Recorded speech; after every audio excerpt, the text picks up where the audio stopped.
요즘에야 멀리 소풍을 가는 일이 없지만은 예전에는 서울에서도 어디까지 소풍을 갔는가 하니까 남이섬까지 소풍을 갔습니다.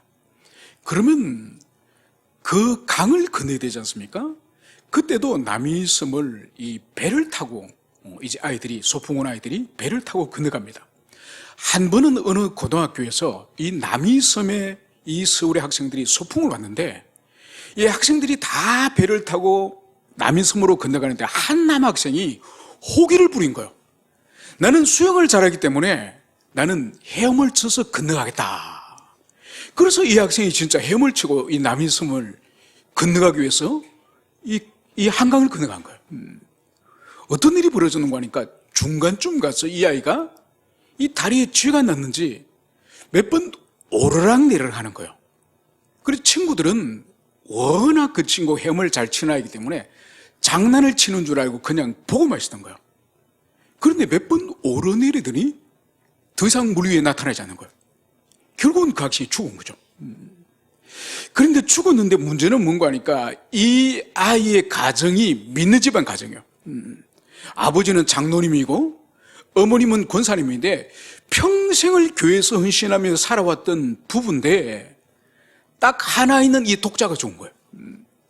그러니까 이 가정이 얼마나 큰 시험에 들었던지 이 자식을 장례를 치르고 나서 이 두 부부가 장로님 권사님이 교회를 발을 꺼낸 거예요. 하나님이 어떻게 평생을 우리 부부가 교회를 위해서 그렇게 헌신하고 직분을 받고 그렇게 하나 있는 자식을 하나님 앞에 키웠는데 하나 있는 자식을 어떻게 하나님이 죽일 수 있습니까? 그러면서 완전히 그 부부가 신앙을 돌이켜버렸다는 그런 이야기를 들은 적이 있습니다.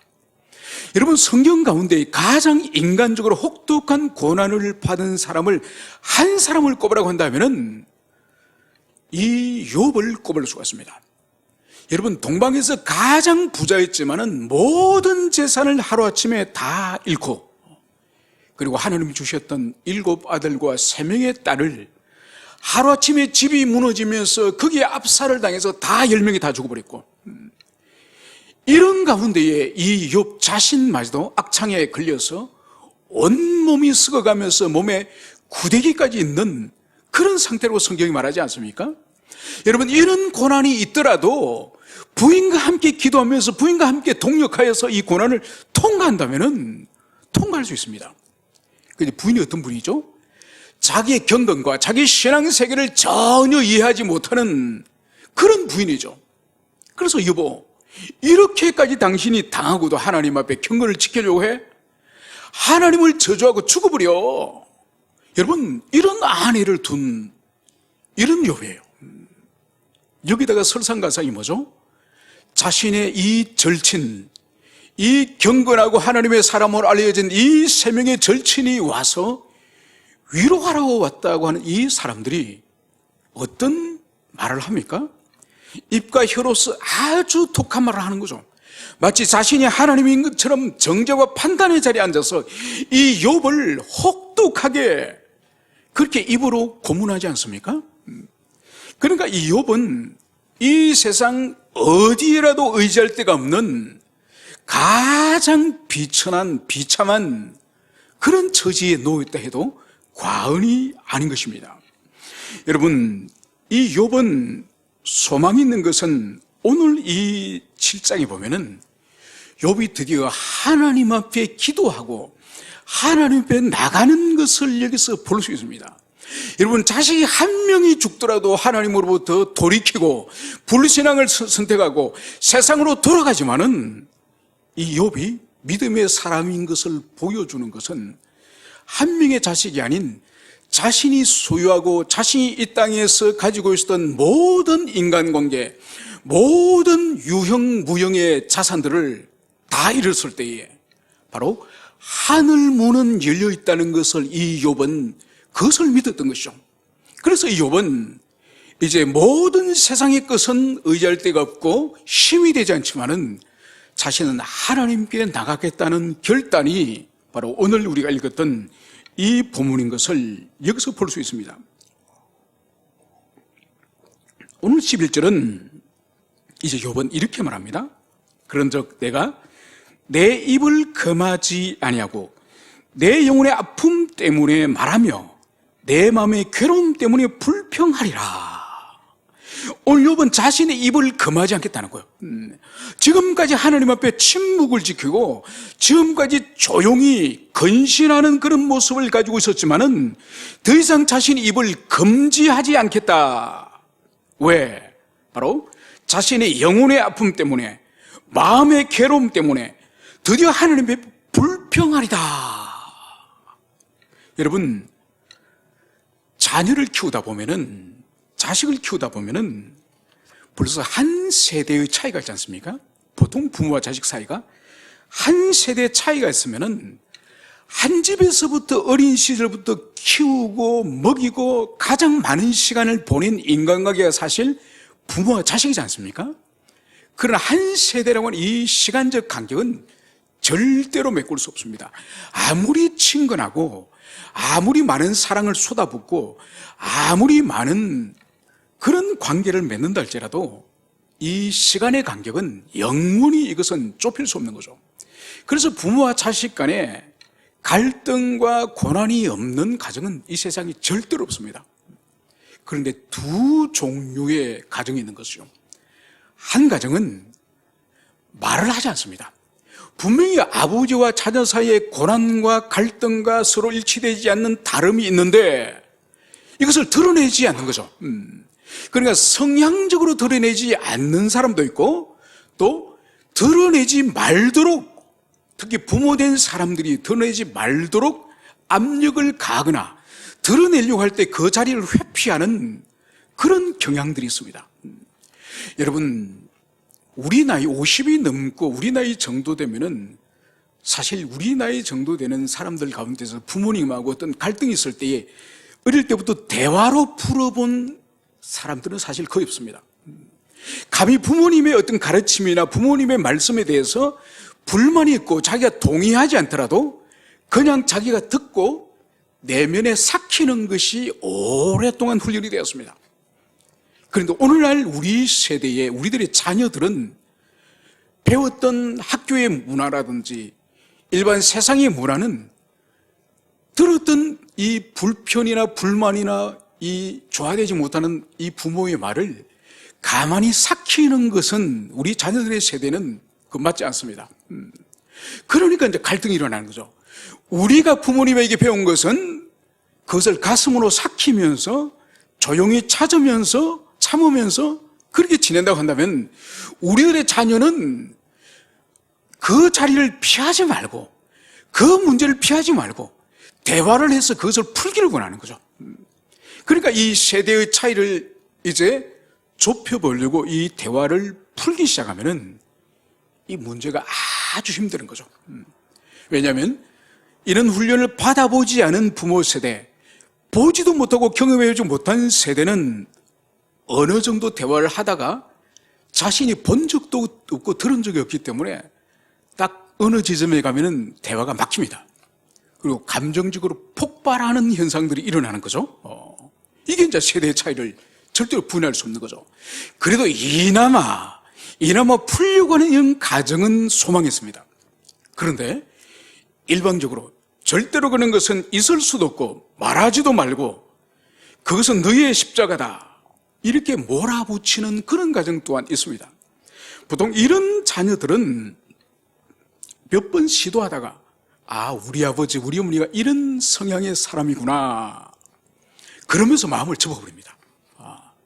마음을 접어버리고 그냥 웃는 얼굴로 부모를 대하고 웃는 얼굴로 대화를 하면서 부모는 내 자녀에게 전혀 문제가 없구나, 내가 자녀 교육을 참 잘하는구나 이런 착오를 하게 되는 거죠.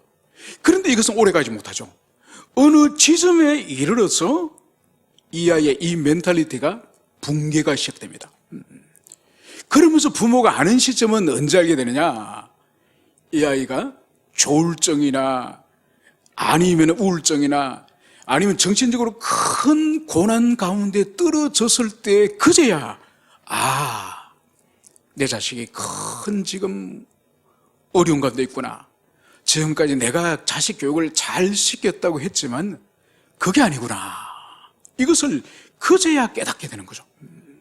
여러분, 오늘 욥은 지금까지 자기 주변에 누구도 자기 고난에 대해서, 부인도 심지어 자신의 지혜로운 친구들마저도 아무도 이 문제 해결을 해주지 못하는 거죠.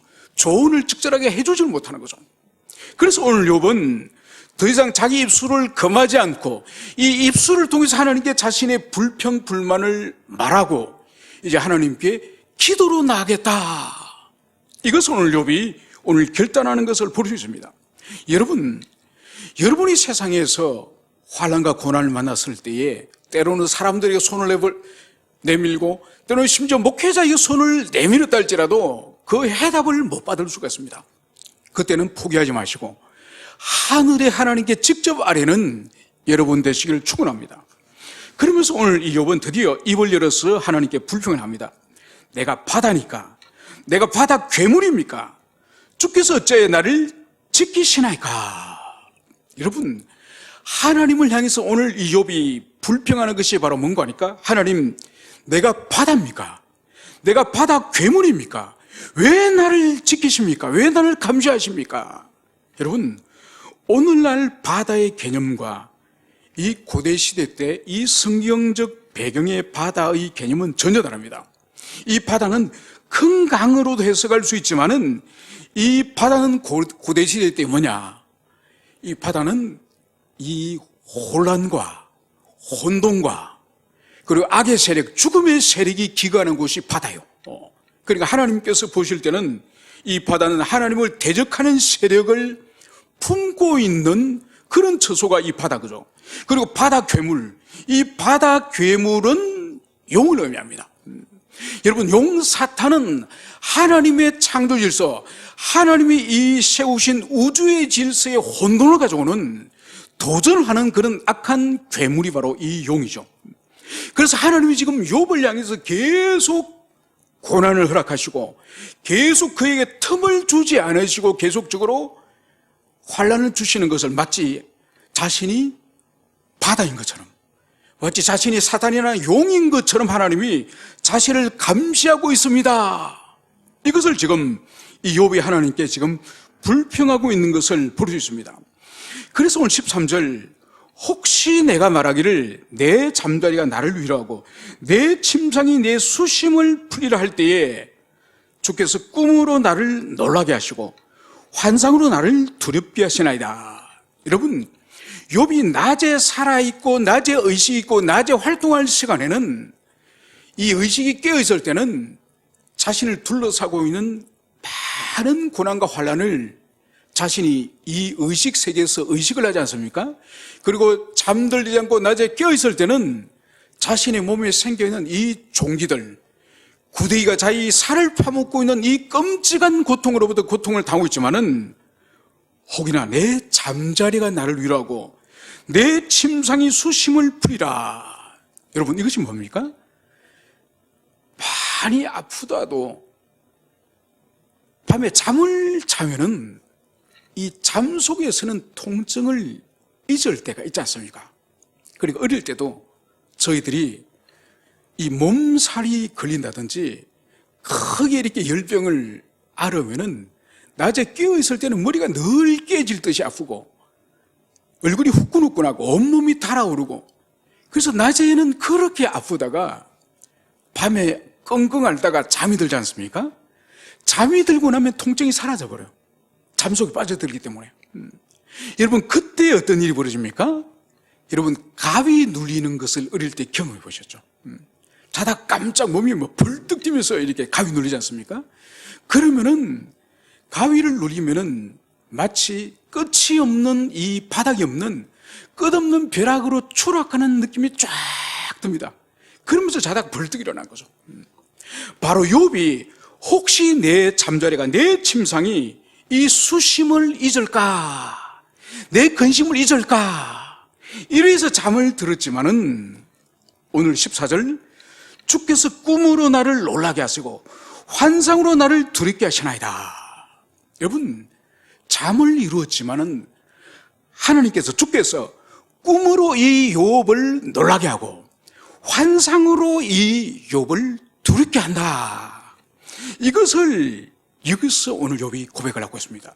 여러분, 이 꿈이나 이 환상은 이 정신의 영역이요, 영혼의 영역이요.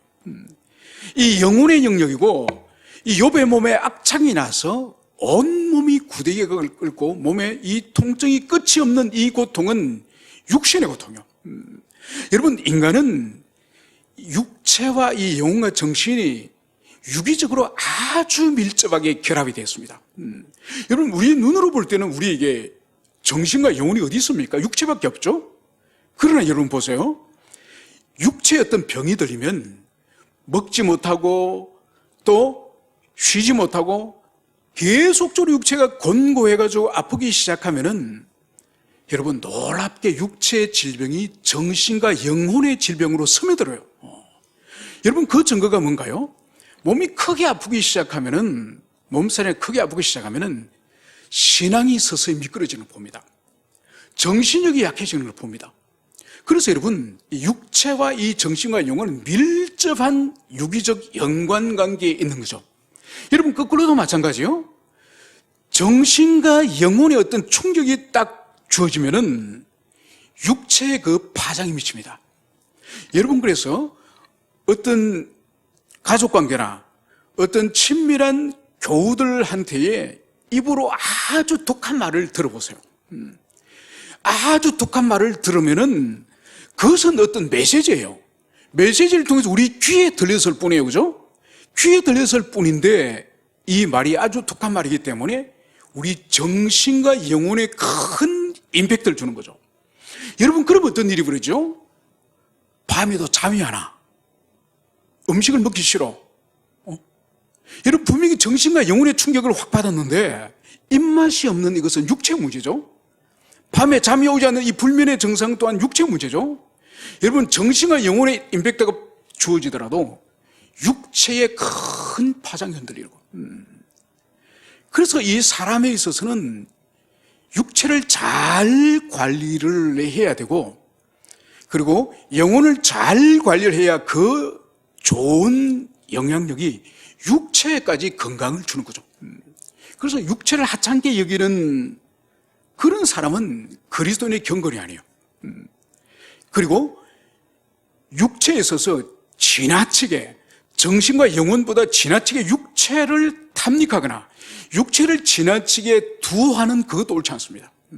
그래서 육체와 영혼을 우리가 아주 조화롭게 그렇게 보존을 해야 되는 거죠. 그럼 먼저는 뭐냐? 영혼이죠.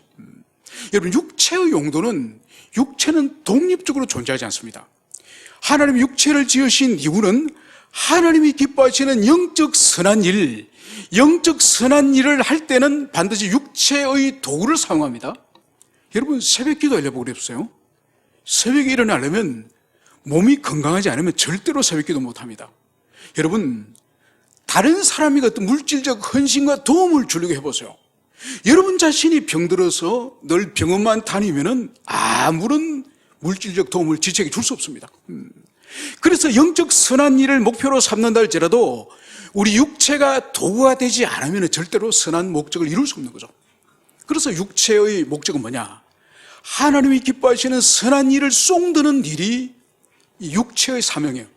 그래서 우리 육체가 건강하고 잘 보존해야 되는 그런 이유가 있다는 것을, 그것을 여러분들이 가슴에 새기시길 바랍니다. 그래서 이 욥은 혹여나 잠이 자신을 위로해주고 잠이 자신의 이 고뇌를 잊게 할까, 그렇게 잠자리에 들었더니 오히려 이 악몽이 자신의 고통을 계속화시키고 있다는 것을 오늘 여기서 고백합니다. 그래서 오늘 15절 이 욥은 이렇게 고백하는 거죠. 이러므로 내 마음이 뼈를 깎는 고통을 겪으니 차라리 숨이 막히는 것과 죽는 것을 택하리라. 여러분, 고통이 얼마나 심했으면은 이 마음의 이 고통이 바로 차라리 숨이 막히고 죽는 것을 오히려 내가 택하고 싶다, 이 말을 하는 것을 여기서 볼 수 있습니다. 여러분, 그래서 삶이라고 하는 것은 이 삶의 질이 보장될 때, 살아있을 때 그 사람이 복을 누리는 것이지, 여러분, 호흡기만 끼고 있다고 그 사람이 살아있는 것입니까? 아니죠, 그죠? 그 삶의 질은 바닥부터 해서 아주 높은 수준까지 삶의 이 질은 다양한 거죠. 그래서 보세요. 지금 응급실에 누워있거나 중환자실에 누워있는 사람은 살아있는 사람이에요. 그 사람들의 산소 마스크를 떼면은 살인죄예요. 칼로 사람을 죽여도 살인죄지만은 산소 마스크를 살짝 떼도 살인죄예요. 동일하게 사람을 죽인 거예요. 그러나 그 사람의 삶의 질과 여러분들이 이 수요일 밤에 다른 곳에 가지 않고 예배드리러 나온 여러분의 삶의 질은 전혀 차이가 있는 거죠. 그래서 오늘 이 욥은 차라리 이렇게 뼈를 깎는 고통을 겪느니 죽는 것을 택하리라. 욥이 얼마나 큰 고통 가운데 있는지 이것을 오늘 욥이 고백합니다. 그래서 16절도 동일한 고백을 하는 거죠. 내가 생명을 싫어하고 영원히 살기를 원하지 아니하노니 나를 놓으소서. 내 날은 헛것이니라. 오늘 욥이 하나님께 어떻게 간구합니까? 내가 생명을 싫어합니다. 살기를 원하지 않습니다. 하나님, 나를 이제 놓으소서. 여러분, 이 고백 가운데 욥의 놀라운 이 고백을 우리가 여기서 발견할 수 있습니다. 지금 자기 자신이 죽기를 원하지만은 자신이 죽지 않는 이유를 여기서 오늘 욥이 말하는 거죠. 바로 나를 놓아주소서. 여러분, 이것은 다른 의미로 뭔가요? 하나님이 지금까지 이 환난과 이 고난과 이 뼈를 깎는 고통 가운데서도 하나님이 자기 생명을, 자기 인생을 꽉 붙잡고 있다고 하는 자기 인생에 대한 주권을 하나님께 고백하고 있다는 이것을 여기서 보여주는 거예요. 여러분, 그래서 이 욥은 자기 생명이 이 고난 속에서도 하나님이 붙들고 계시기 때문에 자신이 죽기를 바라지만은 자신이 죽을 수 없다는 것을 오늘 여기서 오늘 말씀을 하고 있습니다. 여러분, 많은 사람들이 오늘날도 생명을 스스로 끊는 자살을 하지 않습니까? 그 자살을 하는 사람들의 공통적인 특징이 뭔지 아십니까? 그것은 바로 자신에게 지금 져야 될 이 고뇌의 무게, 이 고난의 무게, 이 고통의 무게를 감당할 힘이 없다는 거예요. 그러니까 이 감당할 힘이라는 건 사람마다 다 달라요. 어떤 사람은 자존심을 좀 SNS를 통해서 자존심을 좀 상했다고 자살하는 사람이 있습니다. 어떤 사람은 이 욥처럼 이런 고난과 고통을 당해도 생명을 스스로 포기하지 않는 사람이 있는 거예요. 결국은 뭔가 하니까 그 사람이 짊어질 수 있는 인생의 이 고뇌의 무게, 이 고뇌의 무게는 객관화되는 것이 아니라 그 사람들에게 주관적으로 어떤 사람은 1kg짜리들 지지 못하고 스스로 생명을 끊는가 하면은 어떤 사람은 100톤을 짊어지고도 묵묵히 그 길을 가고 있다는 것을 볼 수 있는 거죠.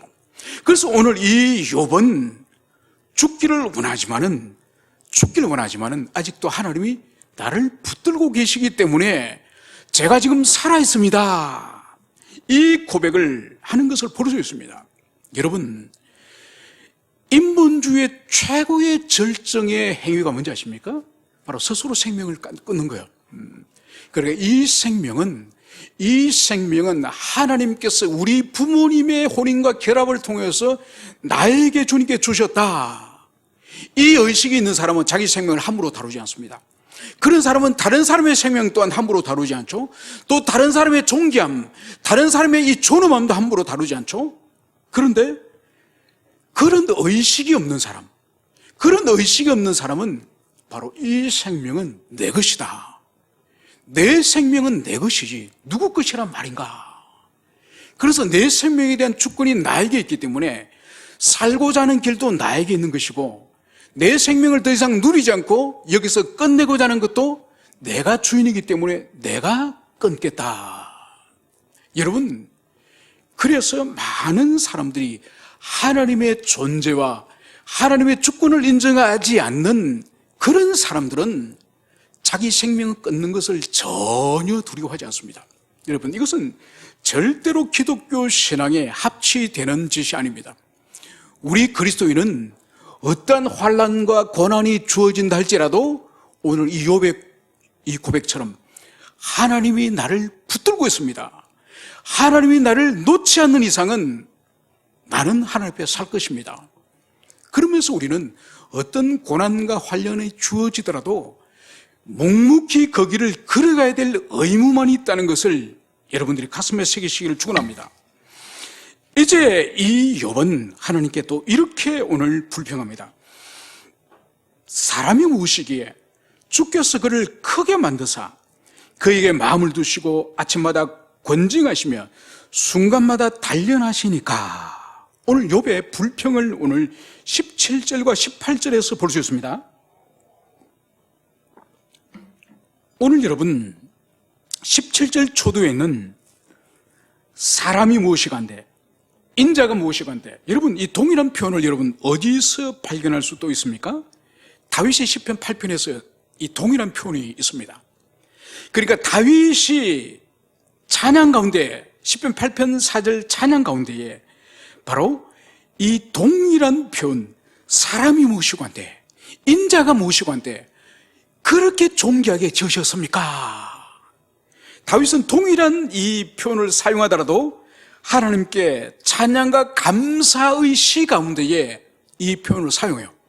그런데 동일한 표현을 하더라도 오늘 욥은 사람이 무엇이간데 주께서 그를 크게 만드사 그의 마음을 두시고 아침마다 권징하시며 순간마다 단련하시니까. 여러분 동일한 표현이지만은 지금 욥은 하나님에 대한 원망과 불평의 연장 가운데서 하나님께서 도대체 사람이 무엇이간데 이 사람을 위대하게 주님이 지으셨습니까? 이 불평의 연장선에서 오늘 욥이 고백하고 있는 것을 볼 수 있습니다. 여러분 욥은 오늘 여기서 하나님의 인간 창조에 대한 이 신비롭고 위대한 하나님의 이 창조 사역에 대해서 전혀 지금 무지한 것을 볼 수 있습니다. 이 무지는 자신의 고난이 하나님의 인간 창조를 지금 눈을 덮었는지 애당초에 이 욥이 알지를 못했는지 그것을 본문에서는 확인할 수 없지만은 오늘 이 욥은 사람이 무엇이간데 주께서 크게 만드셨습니까? 여러분 사람은 창세기 1장과 2장에서 언급하고 있는 것처럼 하나님의 형상을 따라서 하나님이 지으셨습니다. 모든 만물과 다르게 하나님을 닮아서 하나님과 교제하고 사귈 수 있고 기도할 수 있고 예배할 수 있고 찬양을 할 수 있는 그 존재가 바로 우리 유일한 인간, 이 인간을 아주 특별하게 크게 하나님이 원래 지으신 거죠. 그러셨기 때문에 우리 인간을 향한 하나님의 뜻이 뭐냐? 바로 하나님이 거룩하신 것처럼 우리 인간이 거룩한 존재가 되기를 원하십니다. 이것을 신약적으로 표현을 하면은 바울은 성령의 9가지 열매를 우리 인격 가운데 맺은 그리스도의 온전한 형상을 닮아가는 존재가 되는 것이 하나님의 목표예요. 그런데 인간은 예수를 믿고 나서도 내가 잘되고 이 땅에서 부유하고 사람들 앞에 큰 소리 칠 만한 그런 소유를 많이 가지고 유명해지고 높은 지위에 오르고, 여러분 이것이 하나님의 궁극적인 목적인 것처럼 그렇게 생각하는 거예요. 여러분 성경을 찾아보세요. 하나님 그런 목적을 두고 인간을 지으셨다는 것은 없습니다. 하나님을 닮아가고 그리스도를 닮아가고 하나님의 성품에 참여하는, 그리고 주님이 맡기신 이 세상을 하나님을 대신하여 돌보는, 통치하는, 이것이 우리 사람을 지으신 목적이에요. 그래서 오늘 이 욥은 사람이 무엇이간데 주께서 그를 크게 만드사, 당연히 사람이 하나님 다음에 만물의 이 모든 이 종적인 관계 가운데서도 하나님 바로 아래 있는 만물의 2인자죠, 2인자. 그래서 아주 특별하게 만들었는데 이 욥은 왜 크게 만들어서 하나님께서 마음에 두시고 인간을 아침마다 권징하시고 순간마다 단련하십니까? 여러분 우리는 우리 인생에 하나님의 연단과 단련은 보통 고난을 통해서 오거든요. 이 고난을 싫어합니다. 여러분 그러나 하나님은 우리 인간들에게, 하나님의 당신 백성들에게 고난을 즐겨주시는 분은 아니지만은 때로는 우리의 죄를 끊어버리고 우리 부패한 성품을 끊어버리고 우리가 그리스도를 닮아가고 온전케 된다고 한다면 고난을 기꺼이 자녀들이 허락하시는 분이 주님이에요. 여러분, 이것을 분명히 기억해야지 절대로 하나님은 어떤 일이 있더라도 고난은 절대로 안 주시는 분이야, 여러분 그렇게 생각하시면 안 됩니다. 그 증거가 뭐죠? 모든 그리스도인들과 그리스도인 가정의 고난이 다 있지 않습니까? 이건 뭔가 하니까 하나님이 자녀들이 고난을 주시는 것은 하나님의 보편적 현상이다, 보편적 사역이다. 여러분, 이것을 기억해야 돼요. 그래서 고난이 예외적인 거라고, 신자들이 고난이 예외적인 거라고 생각하는 것이 아니라 고난이 보편적인 것이고, 그리고 우리들에게 행복과 좋은 날은 정말 하나님이 우리 인생에 특별한 선물이다. 여러분, 이걸 바꾸고 생각하면 안 됩니다. 고난이 예외적인 것이고 행복이 보편적으로 항상 주시는 거다, 이렇게 생각하면 안 됩니다. 바꾸게 돼요.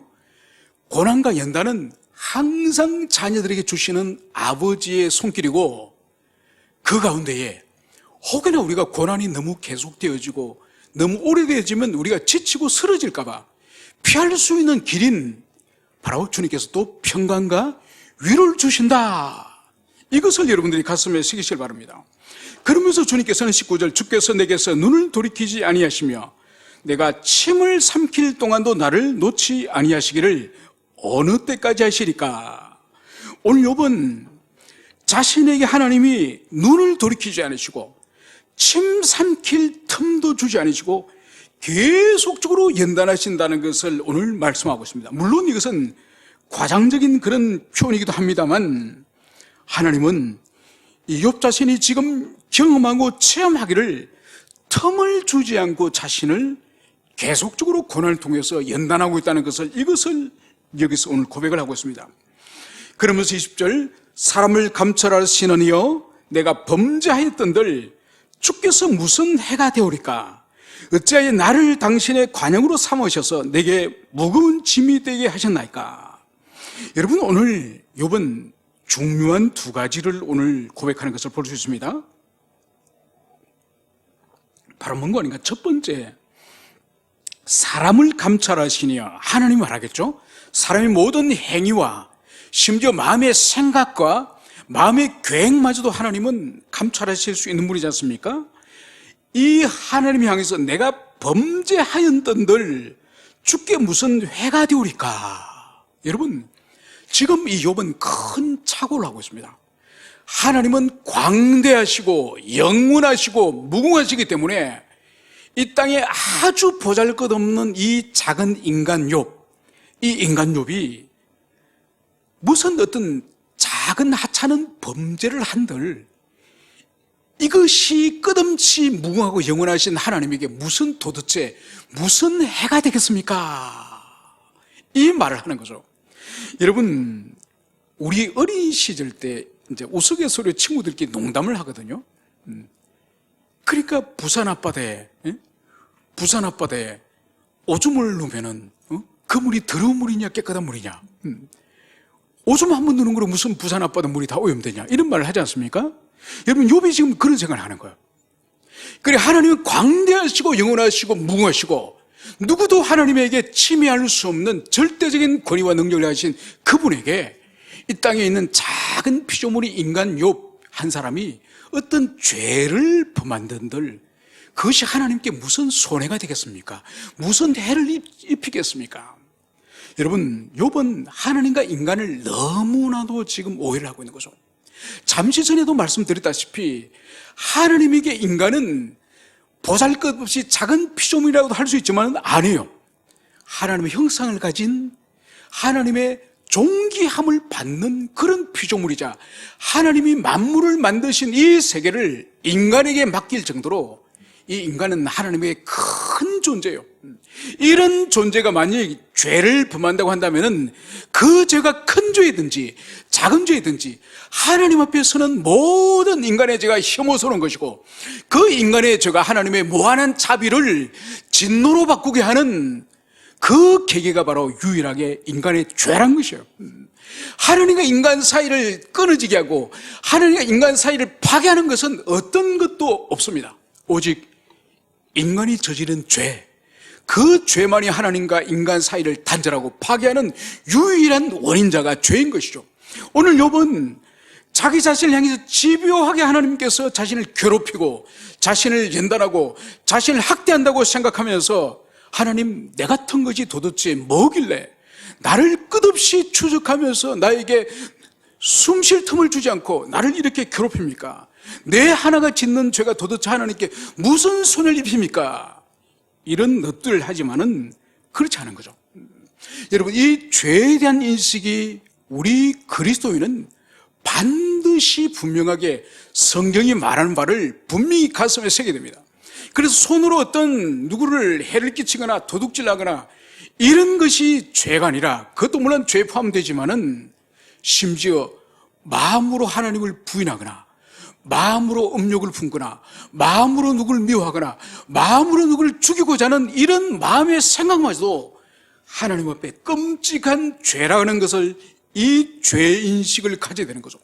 그래서 이 세상 어느 종교와 어느 사회단체, 어느 제도에서도 하나님이 죄라고 하는 것을, 이것을 규범하고 있는 이 세상에 어떠한 규범도 없습니다. 오직 그리스도인만이 하나님이 혐오하고 싫어하는 그 죄를 우리 그리스도인만이 혐오하고 싫어할 수 있다는 것을, 그것을 여러분들이 가슴에 새기길 바랍니다. 그래서 오늘 자신을 하나님께서는 관역으로 삼으셔서 하나님의 화살을 계속 관역을 향해서 날리듯이 바로 자기 인생을 향해서 주님께서 이 화살을 맹렬하게 오늘 쏘고 있다는 것을, 오늘 욥은 자기 고난을 이렇게 표현하고 있는 것을 볼 수 있습니다. 그러면서 이제 욥은 마지막으로 21절에서 이렇게 고백을 합니다. 주께서 어찌하여 내 허물을 사여주지 아니하시며 내 죄악을 제거하여 버리지 아니하시니까? 내가 이제 흙에 누리니 주께서 나를 애써 찾으실지라도 내가 남아있지 아니하리다. 오늘 욥은 이제 자기처럼 작은 이 존재가 지은 하찮은 그 죄를 오늘 하나님이 사해주지 않는다고 오늘 말씀을 하고 있습니다. 그러면서 이 하찮은 이 죄를 향해서 하나님께서 이것을 이제 제거해 버리지 아니하신다고 토로하면서 이제 자신은 곧 죽게 될 것임을, 이것을 오늘 여기서 말씀을 하고 있습니다. 여러분, 다시 말씀을 드리지만은 하나님 앞에는 하찮은 죄가 없습니다. 우리에게는 살인이 큰 죄라고 생각하고 도둑질은 그보다 작은 죄라 생각하지만은, 여러분, 하나님 앞에 짓는 죄는 모두 하나님에 대한 죄이기 때문에, 그분이 영원하시고 무궁하신 분이시기 때문에 모든 죄의 크기는 영원하고 무궁하다는 이것을 여러분들이 분명히 가슴에 새기시길 바랍니다. 그래서 사람을 감찰하시는 하나님께서 비록 욥이 범죄하였던들 무슨 해가 되오리까, 이런 고백을 우리는 해서는 안 됩니다.